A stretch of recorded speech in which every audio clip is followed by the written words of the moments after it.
Hello everyone, we will talk about Johnson Control VFD alarm and error solutions. How we can solve alarm of Johnson VFD. यह video पहले हिंदी में है, बाद में English में है. This video first is in Hindi, in last is in English. So please watch. Error code है E.O.C.1 over current trip during acceleration. मतलब जब हमारी मोटर स्टार्ट हो रही है उस टाइम पे ओवर करंट आ जा रहा है. इसका रीज़न ये होता है जितना हमने करंट सेट किया हुआ है उससे 200% ज़्यादा रेटेड करंट चला गया है मोटर को स्टार्ट होने में, लाइक रन होने में. तो इसके कई सारे रीज़न हो सकते हैं. पहला रीज़न हो सकता है सडन एक्सेलेरेशन. मतलब हमने जो एक्सेलेरेशन टाइम है वो 1 सेकेंड, लेस देन 1 सेकेंड डाल रखा है या फिर 2 सेकेंड ही डाल रखा है. तो उसकी वजह से भी होता है कि मोटर एकदम से फुल स्पीड पे पहुंच जाए. ठीक है. दूसरा रीज़न क्या हो सकता है इसका? दूसरा आउटपुट शॉर्ट हो सकती है हमारी.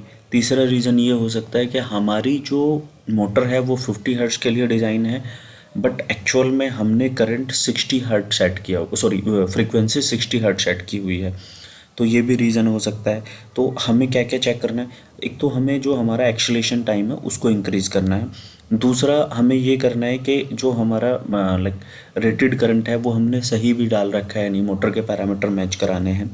तीसरा क्या करना है, हमें आउटपुट चेक करनी है कि ऐसा तो नहीं है जो हमारे आउटपुट है वो आपस में शॉर्ट हो रही हो.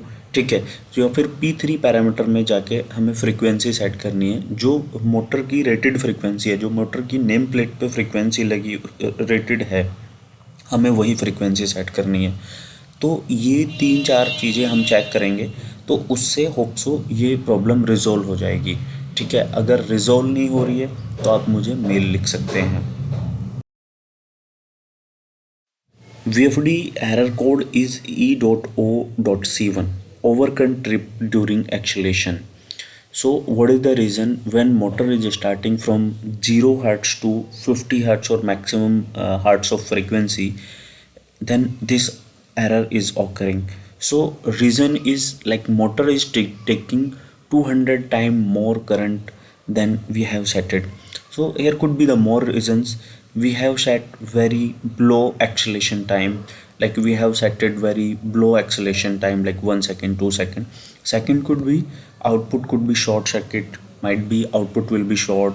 This also could be reason. And third one reason could be like motor rated current is sorry, frequency is 50 hertz, but we have set 60 hertz. This also could be the reason. So we have to check three things. Once we have to increase acceleration time. Second, we have to check output wirings wirings, so there should not be any short circuit. Third, we have to check P3 parameter. Their frequency should be set actual what is in the motor nameplate. So if we will do all three things, hopefully we will get solution.